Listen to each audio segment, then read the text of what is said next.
സ്നേഹം നിറഞ്ഞവരെ, ഒത്തിരി സന്തോഷത്തോടു കൂടെ ഈ ഡിവൈൻ വോയിസിലേക്ക് നിങ്ങളെല്ലാവരെയും ഞാൻ സ്വാഗതം ചെയ്യുകയാണ്. ലോകത്തിൻ്റെ വിവിധ ഭാഗങ്ങളിലിരുന്നു കൊണ്ട് ഇന്ന് ഈ വചനം ശ്രവിക്കുവാനായിട്ട് ദൈവം തിരഞ്ഞെടുത്തിരിക്കുന്ന എല്ലാ മക്കളെയും ദൈവം സമർത്ഥമായിട്ട് അനുഗ്രഹിക്കട്ടെ എന്ന് ഞാൻ പ്രാർത്ഥിക്കുകയാണ്.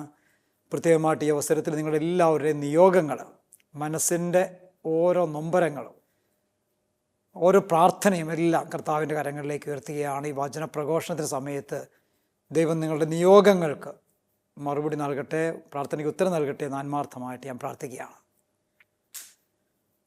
നമുക്കിന്ന് കർത്താവിൻ്റെ മരുഭൂമിയിലെ പ്രാർത്ഥനയിലൂടെ തുടങ്ങാമെന്ന് ഞാൻ തോന്നുകയാണ്. നമുക്കറിയാം, ഈശോ മനുഷ്യനായിട്ട് അവതരിച്ചു. 30 വർഷം രഹസ്യമായിട്ട് ജീവിക്കുന്ന ഈശോ 30 വയസ്സ് പൂർത്തിയായപ്പോൾ പരിശുദ്ധാത്മാവിൻ്റെ പ്രത്യേകമായിട്ടുള്ള ആ ഒരു ഇടപെടലിനാൽ മാമോദിസ സ്വീകരിക്കുവാനായിട്ട് സ്നാപക യോഹന്നാൻ്റെ അടുത്തേക്ക് പോകുന്ന രംഗം നമ്മൾ ബൈബിളിൽ കാണുന്നുണ്ട്. മാമോദിസ സ്വീകരിച്ച് ആ ജോർദാൻ നദിയിൽ നിന്ന് എഴുന്നേറ്റ് വരുന്ന ആ ഈശോ പരിശുദ്ധാത്മാവിനാൽ മരുഭൂമിയിലേക്ക് നയിക്കപ്പെട്ടു എന്നാണ് വചനം പറയുക. അങ്ങനെ തൻ്റെ പരസ്യ ജീവിതത്തിൽ മാമോദിസ സ്വീകരിച്ച് പരസ്യജീവിതം ആരംഭിച്ച ഈശോ 40 ദിനരാത്രങ്ങൾ മരുഭൂമിയിൽ ഉപവാസത്തിൽ ചെലവഴിക്കുകയാണ്. പിതാവായ ദൈവത്തോടും പരിശുദ്ധാത്മാവിനോടും ആലോചിക്കുന്ന ഒരു ഈശോയെ നമ്മളവിടെ കാണുക. ലോകത്തിൽ നിന്ന് അങ്ങ് മാറി നിന്നുകൊണ്ട് എങ്ങനെയാണ് ഈ ലോകത്തിൽ ദൈവത്തിൻ്റെ ആ സ്നേഹം എത്തിക്കുക, അതിനെക്കുറിച്ച് പരിശുദ്ധ ത്രിത്വം ഇരുന്ന് ആലോചിക്കുന്നതാണ് സത്യത്തിൽ നമ്മൾ മരുഭൂമിയിൽ കണ്ടെത്തുക. അങ്ങനെ പിതാവും പുത്രനും പരിശുദ്ധാത്മാവും ഒരുമിച്ച് വ്യക്തമായൊരു പദ്ധതി തയ്യാറാക്കി ആ ഒരു പദ്ധതിയുമായിട്ട് മരുഭൂമിയിൽ നിന്ന് പുറത്തേക്ക് വരുന്ന ഈശോയെ കാത്തു നിൽക്കുന്ന തിന്മയുടെ ശക്തിയാണ് വചനത്തിൽ നമ്മൾ കാണുക. സത്യത്തിൽ 40 ദിവസം കൊണ്ട് വ്യക്തമായൊരു പദ്ധതി തയ്യാറാക്കിയിട്ടാണ് ഈശോ വരിക. ആ പദ്ധതി ഇതാണ്: പിതാവും പരിശുദ്ധാത്മാവുമായിട്ട് ഒരുമിച്ച് ആലോചിച്ച് കണ്ടെത്തിയ പദ്ധതി 12 പേരെ, സാധാരണ മനുഷ്യരെ 12 പേരെ തിരഞ്ഞെടുക്കുക, അവരുടെ കൂടെ ആയിരിക്കുക, അവരെല്ലാം പഠിപ്പിക്കുക, ഊണിലും ഉറക്കത്തിലും എല്ലാം അവരുടെ കൂടെ ആയിരുന്നുകൊണ്ട് അവരെ അഭിഷേകം ചെയ്ത് ലോകത്തിലേക്ക് അയക്കുക. അങ്ങനെ ഈ 12 പേരിലൂടെ ലോകം മുഴുവനും ദൈവത്തിൻ്റെ വചനം എത്തിക്കുക, സ്വർഗരാജ്യം പ്രഘോഷിക്കപ്പെടുക. ഇതാണ് പരിശുദ്ധ ത്രിത്വം മനുഷ്യരക്ഷയ്ക്ക് വേണ്ടി കണ്ടെത്തിയ മാർഗം. ഇത് തന്നെയാണ് സാത്താൻ ഏറ്റവും ഭയപ്പെടുന്നത്. അതുകൊണ്ട് തന്നെയാണ് സാത്താൻ കാത്തു നിൽക്കുകയാണ് ഈശോ പുറത്തേക്ക് വരുമ്പോൾ. എന്നിട്ട് അവനോട് വളരെ മാന്യമായിട്ട് പറയുകയാണ്, ഞാൻ വേറെ ചില എളുപ്പ വഴികൾ പറഞ്ഞു തരാം. ഈ 12 മനുഷ്യരെ തിരഞ്ഞെടുത്ത് 3 വർഷം കൊണ്ടു നടന്ന് അവരെ അയക്കുക, ഇതൊന്നും നമുക്ക് വിശ്വസിക്കാവുന്ന മേഖലകളല്ലാത്തതുകൊണ്ട് എളുപ്പത്തിൽ കാര്യം നടത്തുവാൻ വേണ്ടി ഞാൻ ചില കാര്യങ്ങൾ ഉപദേശിക്കാം. ഇവിടെ സാത്താൻ ഈശോയോട് പറയുകയാണ്, നീ വിചാരിക്കുന്നത് പോലെ അല്ല കാര്യം. ഇന്നത്തെ ലോകമെന്ന് പറഞ്ഞാൽ സത്യത്തിൻ്റെയും നീതിയുടെയും പുറകെയൊന്നും അല്ല, അവർ അത്ഭുതങ്ങളുടെ പുറകെയാണ്. എവിടെയെങ്കിലൊക്കെ ഒരു അത്ഭുതം നടക്കുന്നു എന്ന് കേട്ട് കഴിഞ്ഞാൽ എത്ര വില കൊടുത്തും അവരവിടെ എത്തും. അതല്ലാതെ നീ സത്യം പ്രഘോഷിച്ചതുകൊണ്ടോ വചനം പ്രഘോഷിച്ചതുകൊണ്ടോ ഒന്നും ഈ ജനം അവർക്ക് ചെവി തരാൻ പോകുന്നില്ല. ജനത്തിന് ഇന്ന് ആവശ്യം ചില അത്ഭുതങ്ങളാണ്. അതുകൊണ്ട് നീ ഒരു കാര്യം ചെയ്യുക, ഇപ്പോൾ പറ്റിയ സമയമാണ്. ജെറുസലേമിൽ ഇപ്പോൾ ലോകത്തെമ്പാടുമുള്ള യഹൂദർ ഒരുമിച്ച് കൂടിയിട്ടുണ്ട്. ഇത് തിരുനാളിൻ്റെ സമയമാണ്. ഇവിടെ നീ ദേവാലയത്തിൻ്റെ ഉച്ചയിലേക്ക് കയറിയിട്ട് ആ ദേവാലയത്തിൻ്റെ ഉച്ചയിൽ നിന്ന് താഴേക്ക് ചാടുക. ഈ മനുഷ്യർ മുഴുവൻ അത് കണ്ടുകൊണ്ട് നിൽക്കുകയാണ്. നിന്റെ അന്ത്യമായെന്നൊക്കെ വിചാരിച്ചുകൊണ്ട് അവരിങ്ങനെ അതിശയിച്ച് നിൽക്കുമ്പോൾ ദൈവത്തിൻ്റെ വചനം നീ ഓർക്ക്. മാലാഖമാർ കൈകളിൽ നിന്നെ താങ്ങിക്കൊള്ളുമെന്ന് ദൈവത്തിൻ്റെ വചനമുണ്ടല്ലോ. പിന്നെ നീ എന്തിനാ ഭയപ്പെടുന്നത്? നിന്നെ താങ്ങി നിർത്തുവാൻ ദൈവം തൻ്റെ മാലാഖമാരെ നിയോഗിക്കുന്നുള്ള വചനമില്ലേ? നീ അത് വിശ്വാസമില്ലേ? അതുകൊണ്ട് നീ ദേവാലയത്തിൻ്റെ മുകളിൽ നിന്ന് എടുത്ത് ചാടുക. താഴെ വരുമ്പോൾ മാലാഖമാർ നിന്നെ കാത്തുകൊള്ളും. ഈ ജനത്തിൻ്റെ മുന്നിൽ മുഴുവൻ നീ ഒരു അത്ഭുത ജീവിയായി മാറും. അത് മതി. ഏതാനും ദിവസങ്ങൾക്കുള്ളിൽ ഇവർ തിരുനാൾ ആഘോഷം കഴിഞ്ഞ് ഇവർ അവരവരുടെ നാടുകളിലേക്ക് പോകും. എല്ലായിടത്തും പെട്ടെന്ന് നിൻ്റെ പ്രശസ്തി വ്യാപിക്കുവാനിടയാവും. വീണ്ടും സാത്താൻ ഉപദേശിക്കുകയാണ്, ഇന്നത്തെ ഈ ജനം നോക്കി നടക്കുന്നത് പണത്തിൻ്റെ പിന്നാലെയാണ്. പണമുണ്ട്, സമ്പത്തുണ്ടെങ്കിൽ അനുയായികൾ ഇഷ്ടം മാതിരിയാണ്. ഏത് വിധേനയാണ് പണം സമ്പാദിച്ചെന്നാരും നോക്കാറില്ല. നിൻ്റെ കയ്യിൽ പണമുണ്ടോ, നിനക്ക് കൂട്ടുകാരുണ്ടാകും, നിനക്ക് അണികളുണ്ടാകും. സാത്താൻ ഉപദേശിക്കുകയാണ്, നീ ഈ ലോകം മുഴുവനും കൈയടക്കാൻ നോക്കുക. ഏത് മാർഗത്തിൽ കൂടി ആയാലും, ഏത് സാത്താനെ സേവിച്ചിട്ടായാലും വേണ്ടില്ല, നീ ഈ ലോകത്തിന് അധിപനായി മാറിക്കഴിഞ്ഞാൽ, ഇതെല്ലാം നിൻ്റെ സ്വന്തമായി മാറിക്കഴിഞ്ഞാൽ നിനക്കിഷ്ടം മാതിരി അനുയായികളുണ്ടാകും. വീണ്ടും സാത്താൻ യേശുവിനെ ഉപദേശിക്കുന്ന ഒരു രംഗമുണ്ട്. നീ ഇപ്പം എടുത്തിരിക്കുന്ന തീരുമാനം എന്താണ്? സ്വയം ഒരു അപ്പമായി മാറിക്കൊണ്ട് ലോകത്തിന് മുഴുവനും ജീവൻ കൊടുക്കുക. ഈ മനുഷ്യര് ഈ അപ്പം കഴിച്ചു പോകുന്നല്ലാണ്ട് നന്ദിയുള്ള മനുഷ്യരല്ല. മറിച്ച് നിനക്കിപ്പോൾ അറിയാം നീ ദൈവത്തിൻ്റെ പുത്രനാണ്. നിനക്ക് എന്ത് വിചാരിച്ചാലും അതുപോലെ നടത്താൻ സാധിക്കുമെന്നറിയാം. നീ കല്ലിനെ അപ്പമാക്കി നിൻ്റെ സ്വന്തം ആവശ്യങ്ങൾക്ക് വേണ്ടി ഉപയോഗിക്കുക. ഈ പ്രപഞ്ചത്തെ മുഴുവൻ നീ ഉപയോഗിക്കുക നിൻ്റെ ആവശ്യത്തിന് വേണ്ടി. അപ്പോൾ നിനക്ക് ഈ ലോകത്തെ നേടുവാനായിട്ട് സാധിക്കും. സാത്താൻ ഉപദേശിക്കുന്ന വിവിധ മാർഗങ്ങളാണ്. സത്യത്തിൽ ലോകത്തിൻ്റെ മാർഗങ്ങളാണ് സാത്താൻ ഈശോയോട് പറയുക. എന്നാൽ ഇവിടെ ഈശോ വ്യക്തമായിട്ട് സാത്താൻ പറയുന്നുണ്ട്, സാത്താനെ നീ പിന്നിപ്പോ, ദൈവത്തെ പരീക്ഷിക്കാൻ നീ നിൽക്കരുത്. പ്രിയപ്പെട്ടവർ, ഇവിടെ നമ്മൾ കാണുക, സാത്താൻ എന്ന് ഭയപ്പെടുന്ന, ഏറ്റവും കൂടുതൽ ഭയപ്പെടുന്ന ഒരു കാര്യം അത് ഈ സഭയുടെ കൂട്ടായ്മയാണ്. ഈശോ 12 പേരെ തെരഞ്ഞെടുത്തു, അവരെ കൂടെ കൊണ്ടു നടന്ന് അവരെല്ലാം പഠിപ്പിച്ച് അവരെ അഭിഷേകം ചെയ്ത് ലോകത്തിലേക്ക് വിട്ടു. സാത്താൻ ഇന്ന് ഭയപ്പെടുന്ന ഏക പദ്ധതി ഒരു പദ്ധതിയാണ്, ദൈവത്തിൻ്റെ ഈ ഒരു പദ്ധതി. അന്ന് ആദ്യ ദിനത്തിൽ സാത്താൻ ഭയപ്പെട്ടെങ്കിൽ ഇന്നും സഭയുടെ കൂട്ടായ്മയെ, സഭയുടെ ഐക്യത്തെ സാത്താൻ ഭയപ്പെടുക. അതുകൊണ്ട് തന്നെ എങ്ങനെയെങ്കിലും അസ്വസ്ഥത ഉണ്ടാക്കുക, ഭിന്നിപ്പുണ്ടാക്കുക, ഇത് സാത്താൻ്റെ ഒരു പദ്ധതിയാണ്. അങ്ങനെ സാത്താനെ പരാജയപ്പെടുത്തി പരസ്യജീവിതം ആരംഭിച്ച ഈശോ 12 സ്ലീഹന്മാരെ പേര് ചൊല്ലി വിളിക്കുകയാണ്. മർക്കോസിൻ്റെ സുവിശേഷം 3-ാം അധ്യായത്തിൽ വ്യക്തമായിട്ട് എന്തിനു വേണ്ടി ശിഷ്യന്മാരെ തിരഞ്ഞെടുത്തു എന്ന് പറയുന്നുണ്ട്. തൻ്റെ കൂടെ ആയിരിക്കുവാൻ, തനിക്ക് വേണ്ടി അയക്കപ്പെടുവാൻ, പിശാചുക്കളെ ബഹിഷ്കരിക്കുവാനുള്ള അധികാരം നൽകുവാൻ. ഇത് തന്നെയാണ് സാത്താൻ ഭയപ്പെട്ടത്. ഈ മനുഷ്യർക്ക് തിന്മയെ ബന്ധിക്കാനുള്ള അധികാരം കിട്ടിയാൽ, ഇവരെപ്പോഴും സൃഷ്ടാവായ ദൈവത്തിൻ്റെ കൂടെ ആയാൽ, ഇവർ സൃഷ്ടാവിൻ്റെ ആ വചനം പേരിക്കൊണ്ട് ലോകത്തിലേക്ക് നടന്നാൽ തിന്മയ്ക്ക് പിടിച്ചു നിൽക്കാൻ സാധിക്കില്ല എന്ന് സാത്താന് ബോധ്യമുള്ളതുകൊണ്ട് സാത്താൻ പറയുകയാണ്, ആ മാർഗമൊക്കെ മാറ്റുക, നീ അത്ഭുതങ്ങളുടെ പുറകെ പോവുക, നീ പണത്തിൻ്റെ പുറകെ പോവുക, നീ സ്വാധീനങ്ങളുടെ ഒരു മനുഷ്യനായി മാറുക. പ്രിയപ്പെട്ടവരെ, യേശുവിൻ്റെ ജീവിതത്തിലേക്ക് കടന്നു വരാം. പരസ്യ ജീവിതത്തിലേക്ക് കടന്നു വന്ന ഈശോ 12 പേരെ തിരഞ്ഞെടുക്കുന്നു, അവരെ കൂടെ കൊണ്ടു നടക്കുന്നു, എല്ലാം അവരെ പഠിപ്പിക്കുന്നു. തൻ്റെ മരണത്തിന് മുൻപ് വ്യക്തമായിട്ട് ഈശോ തൻ്റെ ശിഷ്യന്മാരോട് പറയുകയാണ്, നമ്മളീ പോകുന്നത് അത് ജെറൂസലത്തേക്കാണ്. ജെറൂസലത്തേക്ക് ചെന്ന് കഴിയുമ്പോൾ പിന്നെ മനുഷ്യപുത്രന് പീഡയാണ് വരാൻ പോവുക, സഹനമാണ് വരാൻ പോവുക, മരണമാണ് ഉണ്ടാകാൻ പോവുക. പക്ഷേ നിങ്ങൾ ഭയപ്പെടരുത്, മരണത്തിൽ അവസാനിക്കുന്നതല്ല ഒരു ക്രൈസ്തവൻ്റെ ജീവിതം. അത് അതിൻ്റെ അപ്പുറത്തേക്ക് ഒരു 3-ാം പക്കത്തിലേക്ക് നിങ്ങൾ നോക്കി നിൽക്കണം. കർത്താവ് ഉയർത്തെഴുന്നേറ്റിരിക്കും. ഈശോ വ്യക്തമായിട്ട് ശിഷ്യന്മാരോട് പറയുകയാണ്. തൻ്റെ പീഡാസഹനത്തെക്കുറിച്ച്, തൻ്റെ മരണത്തെക്കുറിച്ച് ശിഷ്യന്മാരോട് പറയുമ്പോൾ എല്ലാം ഈശോ അവസാനിപ്പിക്കുന്നത് എങ്ങനെയാണ്? എന്നാൽ 3-ാം പക്കം അവൻ ഉയർത്തെഴുന്നേൽക്കും. അങ്ങനെ അവരെ ഒരുക്കി അന്ത്യ അത്താഴം കഴിച്ച് പരിശുദ്ധ കുർബാന സ്ഥാപിച്ച് ആ പരിശുദ്ധ കുർബാന അർപ്പിക്കാനുള്ള പൗരോഹിത്യത്തിൻ്റെ അഭിഷേകം അവർക്ക് നൽകിയിട്ടാണ് ഈശോ ഗെത്സമേനിലേക്ക് പ്രാർത്ഥിക്കാൻ പോവുക.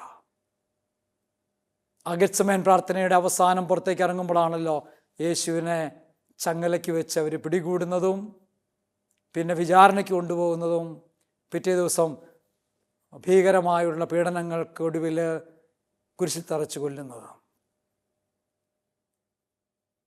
3 ദിവസം കഴിഞ്ഞിട്ട് ഉയർപ്പിൻ്റെ അന്ന് രാവിലെ ഉത്ഥാനം ചെയ്ത് യേശു നോക്കുമ്പോൾ ഒരൊറ്റ ശിഷ്യൻ പോലും കൂടെയില്ല. താൻ പേര് ചൊല്ലി വിളിച്ചവൻ, താൻ കൂടെ കൊണ്ടു നടന്നവൻ സഹനമുണ്ടാകുമെന്ന് പറഞ്ഞൊരുക്കിയിട്ട് ആ സഹനം വന്നപ്പോൾ ചിതറിപ്പോയ ആ സഭാംഗങ്ങളെയാണ് ഈശോ സത്യത്തിൽ ഉത്ഥാനത്തിന് ശേഷം കാണുക. പക്ഷെ അവിടെ നമ്മൾ കാണുക, ഉയർത്തെഴുന്നേറ്റ അന്ന് രാവിലെ, ഞായറാഴ്ച രാവിലെ തന്നെ ഈശോ വീണ്ടും അന്വേഷിച്ചു പോവുകയാണ്. താൻ പേര് ചൊല്ലി വിളിച്ചവർ, താൻ കൂടെ കൊണ്ടു നടന്നവർ, താൻ അഭിഷേകം ചെയ്ത് ലോകത്തിലേക്ക് അയക്കാൻ പോകുന്നവർ, തൻ്റെ സഹനം കണ്ട് തൻ്റെ മരണം കണ്ട് അവരെ പ്രതീക്ഷയേറ്റവർ ചിതറിപ്പോയെന്ന് കേട്ടപ്പോൾ അവരെ ഉപേക്ഷിക്കുവാനല്ല ഈശോ തീരുമാനിച്ചത്. മറിച്ച് ഓരോരുത്തരുടെയും കൂടെ നടന്ന് അവരെ വചനം കൊണ്ട് ശക്തിപ്പെടുത്തി അവർക്കായി കുർബാന അർപ്പിച്ച് അവരുടെ കണ്ണുകൾ തുറപ്പിച്ച് അവരെ വീണ്ടും കൂട്ടായ്മയിലേക്ക് കൊണ്ടുവരികയാണ്. പിന്നീട് നമ്മൾ കാണുക 40 ദിവസം വീണ്ടും ഈശോ അവരുടെ കൂടെ ആയിരിക്കുകയാണ്. ചിതറിപ്പോയ മക്കളെ മുഴുവൻ വീണ്ടും ഒരുമിച്ച് കൂട്ടി ആ ഒരു സമൂഹമാക്കി. എന്നിട്ട് അവരുടെ കൂടെ 40 ദിവസം നടന്ന് വീണ്ടും അവരെ പഠിപ്പിക്കുകയാണ് എല്ലാ കാര്യങ്ങളും. എന്നിട്ട് 40-ാം നാള് അവരോട് ഈശോ പറയുന്ന വലിയൊരു സത്യമുണ്ട്. മക്കളെ, നിങ്ങൾ എൻ്റെ കൂട്ടത്തിൽ 3 വർഷമുണ്ടായിരുന്നു. ഞാൻ ചെയ്ത സകല അത്ഭുതങ്ങളും നിങ്ങൾ സാക്ഷികളാണ്. നിങ്ങൾക്ക് ഞാൻ എല്ലാ അധികാരവും നൽകി. അറിവിൻ്റെ കാര്യത്തിൽ നിങ്ങൾക്ക് ഒരു കുറവുണ്ടായിരുന്നില്ല. പക്ഷേ ജീവിതത്തിൽ സഹനം വന്നപ്പോൾ, പ്രതീക്ഷിച്ച പോലെ കാര്യങ്ങൾ നടക്കാതെ വന്നപ്പോൾ നിങ്ങൾ പതറിപ്പോയി. അതിനെയും സംഭവിക്കാം. ഇനിയും നിങ്ങളുടെ ജീവിതത്തിൽ സഹനങ്ങളുണ്ടാവാം, പീഡകളുണ്ടാവാം, പരാജയങ്ങളുണ്ടാവാം. അവിടെ ഇനി തകരാതിരിക്കണമെങ്കിൽ നിങ്ങൾക്ക് അറിവ് മാത്രം പോരാ, നിങ്ങൾക്ക് അഭിഷേകത്തിൻ്റെ ആവശ്യമുണ്ട്. ഇവിടെയാണ് ഈശോ തൻ്റെ ശിഷ്യന്മാരോട് പറയുക, പരിശുദ്ധ അമ്മയോട് കൂടെ ഇരുന്നിട്ട് ഒരു മുറിയിൽ കതകടച്ചിരുന്ന് പ്രാർത്ഥിക്കുക. ഉന്നതങ്ങളിൽ നിന്ന് ശക്തി ലഭിക്കാൻ വേണ്ടി പ്രാർത്ഥിക്കുക. ഞാൻ സഹായകനെ അയക്കാം. അവൻ വന്നു കഴിയുമ്പോൾ പാപത്തെക്കുറിച്ചും നീതിയെക്കുറിച്ചും എല്ലാം നിങ്ങളെ പറഞ്ഞ് പഠിപ്പിക്കും. അങ്ങനെ വീണ്ടും അവരെ ഒരുക്കി പരിശുദ്ധ അമ്മയെ ഭരമേൽപ്പിച്ച് ഈശോ സ്വർഗത്തിലേക്ക് പോകുന്ന രംഗം നമ്മൾ കാണുന്നുണ്ട്. പെന്തക്കോസ്താ ദിവസം കർത്താവിൻ്റെ വാഗ്ദാനം അനുസരിച്ച് ഈ മാതാവിനോട് കൂടെ പ്രാർത്ഥിച്ചിരുന്ന ആ ശിശു സമൂഹത്തിൻ്റെ മേൽ പരിശുദ്ധാത്മാവ് എഴുന്നള്ളി വരുന്നതും ഓരോരുത്തരുടെയും ശിരസിൻ്റെ മുകളിൽ തീനാവുകളുടെ രൂപത്തിൽ ആത്മാവ് കത്തി ജ്വലിക്കുന്നു നമ്മൾ കാണുന്നുണ്ട്. പ്രിയപ്പെട്ടവരെ, നമ്മൾ ഈ ശിഷ്യന്മാരുടെ ജീവിതത്തിലേക്കൊന്ന് നോക്കിയാൽ ഈ പെന്തക്കോസ്തയ്ക്ക് മുമ്പുള്ള ശിഷ്യന്മാരും പെന്തക്കോസ്ത കഴിഞ്ഞുള്ള ശിഷ്യന്മാരും തമ്മിൽ രാത്രിയും പകലും പോലെയുള്ള വ്യത്യാസമാണ്. പെന്തക്കോസ്തയ്ക്ക് മുമ്പ് അവർ യേശുവിൻ്റെ കൂടെ ഉണ്ടായിരുന്നു, യേശുവിൻ്റെ വചനം കേട്ടു, യേശുവിൻ്റെ അത്ഭുതങ്ങൾക്ക് സാക്ഷ്യം വഹിച്ചു, അവർക്ക് അഭിഷേകം കിട്ടി, എല്ലാം ശരിയാണ്. പക്ഷേ അവർക്ക് ജീവിതത്തിൽ ഒത്തിരി ഭയമുണ്ടായിരുന്നു. അവർക്ക് വെല്ലുവിളികളെ നേരിടുവാനുള്ള ആ ശക്തി ഉണ്ടായിരുന്നില്ല. അവർക്ക് എപ്പോഴും ഞങ്ങളിൽ ആരാണ് വലിയവനെന്നുള്ള ചിന്തയാണ് അവർ നയിച്ചുകൊണ്ടിരുന്നത്. ഞങ്ങൾക്ക് എന്താണ് ലഭിക്കുക എന്നാണ് അവർ സ്ഥിരം ചോദിച്ചുകൊണ്ടിരുന്നത്. ഇതൊക്കെ പെന്തക്കോസ്തയ്ക്ക് മുമ്പുള്ള ശിഷ്യന്മാരുടെ ജീവിതം. എന്നാൽ കർത്താവിൻ്റെ വാഗ്ദാനം അനുസരിച്ച് പരിശുദ്ധാത്മാവ് വന്നു കഴിഞ്ഞപ്പോൾ സ്ലീഹന്മാർ മൊത്തമായിട്ടങ്ങ് മാറുകയാണ്. പിന്നീട് അവർക്ക് തങ്ങൾക്കെന്ത് ലഭിക്കുമെന്നുള്ള ചിന്തയില്ല. മറിച്ച് അവർ ആത്മാവിനാൽ നിറഞ്ഞു കഴിഞ്ഞപ്പോൾ അവർ ധൈര്യം സംഭരിക്കുകയാണ്. വചനം പറയണു, കുട്ടി അടയ്ക്കപ്പെട്ട വാതിലുകൾ അവർ തുറന്നു. അവർ യഹൂദരുടെ അടുത്തേക്ക് എന്നിട്ട് അവരുടെ മുഖത്ത് നോക്കി പറയുകയാണ്, നിങ്ങൾ കുരിശിൽ തറച്ചു വന്ന ക്രിസ്തു സത്യമായും ഉയർത്തെഴുന്നേറ്റിരിക്കുന്നു. ആകാശത്തിൻ്റെ കീഴിൽ രക്ഷയ്ക്കായിട്ട് മറ്റൊരു നാമം നൽകപ്പെട്ടിട്ടില്ല യേശുവിൻ്റെ നാമമല്ലാതെ. നോക്കി, എന്തൊരു ധൈര്യമാണ് ആ ശിഷ്യന്മാരുടെ ജീവിതത്തിൽ. അവരെ വീണ്ടും പിടിച്ചു കെട്ടുന്നുണ്ട്. മേലാല് നസ്രായൻ എന്നുള്ളൊരു പേര് പറയരുതെന്ന് പറയുന്നുണ്ട്. ഓരോ പ്രാവശ്യവും ശിക്ഷ കിട്ടുമ്പോൾ അവർ പറയും ഞങ്ങളിനി പറയണ പരിപാടിയില്ല. പക്ഷേ പുറത്തേക്ക് ഇറങ്ങുമ്പോൾ സ്ത്രീകന്മാർ സാക്ഷ്യപ്പെടുത്തുകയാണ്, ഇതാ ഞങ്ങളുടെ ഉള്ളിൽ ഒരു അഗ്നി ഇരുന്ന് കത്തുകയാണ്. ഞങ്ങൾ ആരുടെ വാക്കുകൾ കേൾക്കണം? വെറും മനുഷ്യരായ നിങ്ങളുടെ വാക്ക് കേൾക്കണോ അതോ ദൈവത്തിൻ്റെ വാക്ക് കേൾക്കണോ? എന്നിട്ട് വീണ്ടും പറയുകയാണ്, നിങ്ങൾ അറിഞ്ഞുകൊള്ളുക മറ്റൊരു നാമമില്ല രക്ഷയ്ക്കായിട്ട് യേശുവിൻ്റെ നാമമല്ലാതെ. പ്രിയപ്പെട്ടവരെ, ആ പെന്തക്കോസ്ത ആ ശിഷ്യന്മാരിൽ വരുത്തിയ മാറ്റം, പിന്നീട് അങ്ങോട്ടുള്ള യാത്ര, അവർക്കൊറ്റ ആഗ്രഹമേ ഉള്ളൂ, കർത്താവിൻ്റെ നാമത്തിൽ സഹിക്കുവാനുള്ള സാഹചര്യം ഒരുക്കണം. ഇതാണ് അവർ പ്രാർത്ഥിക്കുക. പൗലോസ്ലീഹ വ്യക്തമായിട്ടത് പറയുന്നുണ്ട്. ആർക്ക് എന്നെ കർത്താവിൻ്റെ സ്നേഹത്തിൽ നിന്ന് വേർപെടുത്താൻ സാധിക്കും? എന്നിട്ട് പൗലോസ്ലീഹ ചോദിക്കുക, നഗ്നതയ്ക്ക് പറ്റുമോ? ആപത്തിന് പറ്റുമോ? പട്ടിണിക്ക് പറ്റുമോ? ഇവയ്ക്കൊന്നിനും കർത്താവായ യേശുവിലുള്ള എൻ്റെ പ്രത്യാശയിൽ നിന്ന് എന്നെ വേർപെടുത്താനായിട്ട് സാധിക്കുകയില്ലെന്ന് സത്യമായി ഞാൻ ഏറ്റുപറയുന്നു. പൗലോസ്ലീഹയുടെ ധീരമായ പ്രഖ്യാപനമാണ്. ആ പൗലോസ്ലീഹ തന്നെ പറയുകയാണ്, എനിക്ക് മരണം നേട്ടമാണ്, ജീവിതം എന്ന് പറഞ്ഞാൽ അതെനിക്ക് ക്രിസ്തുവാണ്. നോക്കിയേ, ഒരു പെന്തക്കോസ്ത, ഒരു പരിശുദ്ധാത്മാവിൻ്റെ അഭിഷേകം മാറ്റം വരുത്തുന്നത്. പത്രോസിനെ അവർ പിടിച്ചു കെട്ടണം, വധിക്കുമെന്നൊക്കെ പറയണം. പത്രോസ് പറയുന്ന വാക്കുകളുണ്ട്, കുരിശ് മരണമാണെങ്കിൽ കുരിശ് മരണം എനിക്ക് ഭയമില്ല, പക്ഷേ എൻ്റെ നാഥൻ മരിച്ചതുപോലെ മരിക്കുവാൻ എനിക്ക് യോഗ്യതയില്ല. അതുകൊണ്ട് നിങ്ങൾ എനിക്ക് കുരിശ് മരണമാണ് തരുന്നതെങ്കിൽ തല കീഴായിട്ട് എന്നെ കുരിശിൽ തറച്ചുകൊള്ളുക. നോക്കിക്കേ, ധീരത നോക്കിക്കേ. വീണ്ടും നമ്മൾ ബൈബിളിൽ കാണുകയാണ്, പ്രാർത്ഥിക്കുവാനായിട്ട് പത്രോസും കൂട്ടരും ദേവാലയത്തിലേക്ക് പോകുമ്പോൾ ദേവാലയത്തിൻ്റെ പടിക്കൽ ഒരു മുടന്തനായ മനുഷ്യൻ ഇങ്ങനെ യാചിച്ചു കൊണ്ടിരിക്കുകയാണ്. എന്തെങ്കിലും തരണമേ എന്ന് പറഞ്ഞുകൊണ്ട് യാചിച്ചിരിക്കുന്ന ആ മുടന്തനെ നോക്കിയിട്ട് പത്രോസ് പറഞ്ഞു, സ്വർണമോ വെള്ളിയോ ഇല്ല എൻ്റെ കയ്യിൽ നിനക്ക് തരാനായിട്ട്, പക്ഷേ എൻ്റെ കയ്യിൽ ഒന്നുണ്ട്, നസ്രായനായ ഈശോ. ആ നസ്രായനായ യേശുവിൻ്റെ നാമത്തിൽ ഞാൻ നിന്നോട് കൽപ്പിക്കുന്നു, എഴുന്നേറ്റ് നടക്കുക. വചനം പറയുന്നു, പത്രോസ് മുന്നോട്ട് കാലുവെച്ചു, അവൻ്റെ കൈ പിടിച്ചുയർത്തി, മുടന്തനായ മനുഷ്യൻ സൗഖ്യം പ്രാപിച്ച് തുള്ളിച്ചാടുകയാണ്. സ്വർണമോ വെള്ളിയോ എൻ്റെ പക്കലില്ല, എൻ്റെ കയ്യിലുള്ളത് ഇതാ ഞാൻ നൽകുകയാണ്, നസ്രായനായ യേശുവിൻ്റെ നാമത്തിൽ എഴുന്നേറ്റ് നടക്കുക. അത്ഭുതങ്ങളിലോ ലോകത്തിൻ്റെതായിട്ടുള്ള മറിമായങ്ങളിലോ ആശ്രയിച്ചല്ല കർത്താവ് ദൈവരാജ്യം പ്രസംഗിക്കാൻ തീരുമാനിച്ചത്.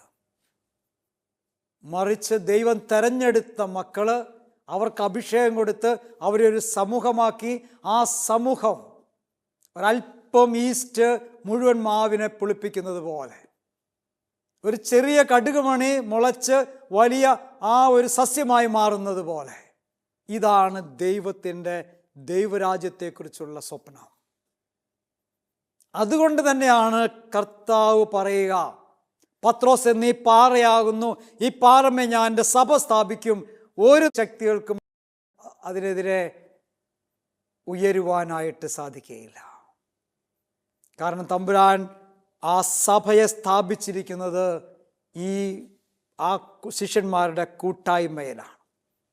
അതുകൊണ്ട് തന്നെ സഭയുടെ മുൻപിൽ ഇന്ന് ഈ ലോകത്തിലുള്ള മനുഷ്യർ കൈനീട്ടുമ്പോൾ സ്വർണമോ വെള്ളിയോ കൊണ്ട് അവരുടെ വിശപ്പടക്കുവാനായിട്ട് സഭ പരിശ്രമിച്ചാൽ സഭ ലോകത്തിൻ്റെ മുൻപിൽ ഒരു പരാജയമായി മാറും. നമ്മുടെ സ്ഥാപനങ്ങൾ കൊണ്ടോ നമ്മുടെ സ്വാധീനം കൊണ്ടോ ദൈവരാജ്യത്തെ വ്യാപിപ്പിക്കാമെന്ന് സഭ ചിന്തിച്ചാൽ അത് നമ്മുടെ പരാജയമായി മാറും. എന്നാൽ സ്വർണമോ വെള്ളിയോ എൻ്റെ പക്കലില്ല, എൻ്റെ പക്കലുള്ളത് ഞാൻ നിനക്ക് നൽകുന്നു എന്ന് പറഞ്ഞുകൊണ്ട് നസ്രായനായ യേശുവിനെ കൊടുത്തു കഴിഞ്ഞാൽ ദൈവരാജ്യത്തിൻ്റെ വ്യാപനത്തിന് ഒന്നും ഒരു തടസ്സമാവുകയില്ല. പ്രിയപ്പെട്ടവരെ, ഈ 12 പേരിൽ ദൈവം നിക്ഷേപിച്ച ആ ദൗത്യം ഇന്ന് തലമുറകൾ കൈമാറി നമ്മുടെ കരങ്ങളിലേക്ക് വന്നിരിക്കുകയാണ്. ഇന്ന് നമ്മളാണ് യേശുവിനെ ഈ ലോകത്തിന് കൊടുക്കുവാനായിട്ട് തിരഞ്ഞെടുക്കപ്പെട്ടവർ. ഇവിടെ വീണ്ടും നമ്മൾ ആ സഭയുടെ ആദിമസഭയുടെ ചൈതന്യത്തിലേക്ക് കടന്നു ചെല്ലണം. പെന്തക്കോസ്തായ്ക്ക് മുമ്പുണ്ടായിരുന്ന ശിഷ്യന്മാർ തങ്ങൾക്ക് എന്ത് ലഭിക്കും, അല്ലെങ്കിൽ തങ്ങളിൽ ആരാണ് വലിയവൻ എന്നുള്ള ചിന്തകൾ കൊണ്ടെല്ലാം ഒന്നാം സ്ഥാനം കിട്ടാൻ വേണ്ടി അല്ലെങ്കിൽ വലതുവശം കിട്ടാൻ വേണ്ടിയൊക്കെ പരിശ്രമിച്ച ആ ഒരവസ്ഥയിലേക്ക് നമ്മൾ സഭാംഗങ്ങൾ അധംപതിച്ചാൽ സഭയ്ക്ക് യാതൊരു സ്വാധീനവും ഇന്ന് ലോകത്തിൻ്റെ മുന്നിൽ കൊടുക്കുവാനായിട്ട് സാധിക്കുകയില്ല. മറിച്ച് പത്രോസിനെ പോലെ കർത്താവായ യേശുവിൻ്റെ നാമത്തിൽ എഴുന്നേറ്റ് നടക്കുവാൻ പറഞ്ഞ ആ ഒരു ബോധ്യത്തിൽ, എന്നിൽ വസിക്കുന്ന എൻ്റെ കർത്താവിനെയാണ് ഞാൻ കൊടുക്കേണ്ടതെന്നുള്ള ബോധ്യത്തിൽ സഭ മുന്നോട്ട് നീങ്ങിയാൽ കർത്താവിൻ്റെ വചനം പൂർത്തിയാകുകയാണ്. ഒന്നിനും ഒരു ശക്തിക്കും സഭയെ തോൽപ്പിക്കാനായിട്ട് സാധിക്കുകയില്ല. പ്രിയപ്പെട്ടവരെ, നമ്മുടെ ജീവിത സാഹചര്യങ്ങളിലേക്ക് വരാം. ദൈവം സുവിശേഷം പ്രസംഗിക്കാൻ വേണ്ടി ഓരോരുത്തർക്കും ഒരു ജീവിത അന്തസ്സ് നൽകിയിരിക്കുകയാണ്. അത് സമർപ്പണ ജീവിതമാവാം, അത് വൈദിക ജീവിതമാവാം, അതൊരു കുടുംബ ജീവിതമാവാം. ഏതാണോ ദൈവം നൽകുന്ന ജീവിത അന്തസ്സ്, ദൈവമാണ് നിശ്ചയിക്കുക ഏത് വഴിയിലൂടെയാണ് നമ്മൾ ദൈവത്തെ പ്രഘോഷിക്കേണ്ടത്. അപ്പം എൻ്റെ വചനങ്ങൾ കേൾക്കുന്ന നിങ്ങൾ അധികം പേരും കുടുംബജീവിതമാകുന്ന ആ ദൈവവിളിയിലേക്ക് ദൈവം തിരഞ്ഞെടുത്ത മക്കളാണ്. ആ കുടുംബ ജീവിതത്തിലാണ് നിങ്ങൾ കർത്താവിനെ കൊടുക്കേണ്ടത്. ദൈവം നിങ്ങൾക്ക് നൽകിയ ജീവിത പങ്കാളിക്ക്, ദൈവം നിങ്ങൾക്ക് നൽകിയ മക്കൾക്ക്, ദൈവം നിങ്ങൾക്ക് നൽകിയ മാതാപിതാക്കൾക്ക്, നിങ്ങൾ ജോലി ചെയ്യുന്നിടത്ത്, നിങ്ങളുടെ പരിചയക്കാരിൽ യേശുവിനെ കൊടുക്കുവാനായിട്ട് വിളിക്കപ്പെട്ടവരാണ് നമ്മൾ. എപ്പോഴും നമുക്ക് ബോധ്യമുണ്ടാവണം, നമ്മൾ ആരംഭിച്ച ആ ഒരു രംഗം, മരുഭൂമിയിലേക്ക് പോകുന്ന കർത്താവ് പിതാവിനോടും പരിശുദ്ധാത്മാവിനോടും ആലോചിച്ച് ഒരു പദ്ധതി തയ്യാറാക്കുന്നു. ദൈവരാജ്യം സ്ഥാപിതമാകുവാനായിട്ട്, ദൈവത്തിൻ്റെ വചനം ലോകമെങ്ങും എത്തിച്ചേരുവാനായിട്ടൊരു പദ്ധതി. അത് ആ പദ്ധതി ദൈവം രൂപീകരിച്ച ആ പദ്ധതിയാണ് പരിശുദ്ധ കത്തോലിക്ക സഭയുടെ പദ്ധതി. അതിൻ്റെ അംഗങ്ങളായി നമ്മളെ ദൈവം നമ്മുടെ ജീവിത അന്തസ്സനുസരിച്ച് ദൗത്യമേൽപ്പിച്ചിരിക്കുകയാണ്. ഓരോ ദിവസവും നമുക്ക് ഈ ഒരു ദൗത്യത്തിന് വേണ്ടി വിളിക്കപ്പെട്ടവരാണ് നമ്മളെന്നുള്ള ബോധ്യത്തിൽ ദൈവത്തിൽ ആശ്രയിച്ച് മുന്നോട്ട് പോകുവാനായിട്ട് പരിശ്രമിക്കാം. കർത്താവ് പറഞ്ഞ ആ ഒരു കാര്യം, അറിവ് കൊണ്ട് നേടാവുന്നതല്ല നിൻ്റെ ജീവിത വിജയം, അതിന് അഭിഷേകം ആവശ്യമാണ്. ദൈവം നിന്നെ ഭരമേൽപ്പിച്ച ഉത്തരവാദിത്വം നിറവേറ്റണമെങ്കിൽ പരിശുദ്ധാത്മാവിൻ്റെ അഭിഷേകം ആവശ്യമാണ്. പെന്തക്കോസ്തായിൽ ശിഷ്യന്മാർക്ക് ആ അഭിഷേകം ലഭിച്ചു കഴിഞ്ഞപ്പോൾ അവർ ശക്തി ആർജിച്ചതുപോലെ നമുക്കും ദൈവത്തിൻ്റെ അഭിഷേകത്തിന് വേണ്ടി പ്രാർത്ഥിക്കാം. ഒരു നിമിഷം നമുക്കൊന്ന് കണ്ണുകൾ അടച്ച് കരങ്ങൾ കൂപ്പി, കർത്താവേ, അറിവിനേക്കാൾ അധികമായി അഭിഷേകം ഞങ്ങൾക്ക് നൽകി അനുഗ്രഹിക്കണമേ. അങ്ങ് തിരഞ്ഞെടുത്ത ആ ശിഷ്യ സമൂഹം സഹനങ്ങൾ, പീഡകൾ, മരണം വന്നു കഴിഞ്ഞപ്പോൾ ചിതറിക്കപ്പെട്ട സമൂഹത്തെ അങ്ങ് വീണ്ടും ഒരുമിച്ച് കൂട്ടി. അങ്ങ് അവരോട് പറഞ്ഞല്ലോ, ഉന്നതങ്ങളിൽ നിന്ന് ശക്തി ലഭിക്കുന്നത് വരെ നിങ്ങൾ നഗരം വിട്ടു പോകരുത്. കർത്താവിൻ്റെ ആത്മാവിനെ ഞങ്ങൾക്ക് നൽകണമേ. പരിശുദ്ധാത്മാവിൻ്റെ അഭിഷേകത്താൽ ഇന്ന് അങ്ങ് ഞങ്ങളെ ഭരമേൽപ്പിക്കുന്ന ഉത്തരവാദിത്തങ്ങൾ അതിൻ്റെ പൂർണ്ണതയിൽ നിറവേറ്റി അങ്ങേ മഹത്വപ്പെടുത്തുവാൻ ഞങ്ങൾക്കിടയാകട്ടെ. നമുക്ക് കർത്താവിൻ്റെ ആശീർവാദം സ്വീകരിക്കാം. നമ്മുടെ കർത്താവ് ഈശോ മിശിഹായുടെ കൃപയും പിതാവായ ദൈവത്തിൻ്റെ സ്നേഹവും പരിശുദ്ധാത്മാവിൻ്റെ സഹവാസവും നാം എല്ലാവരോടും കൂടി ഉണ്ടായിരിക്കട്ടെ, ഇപ്പോഴും എപ്പോഴും എന്നേക്കും. ആമേൻ.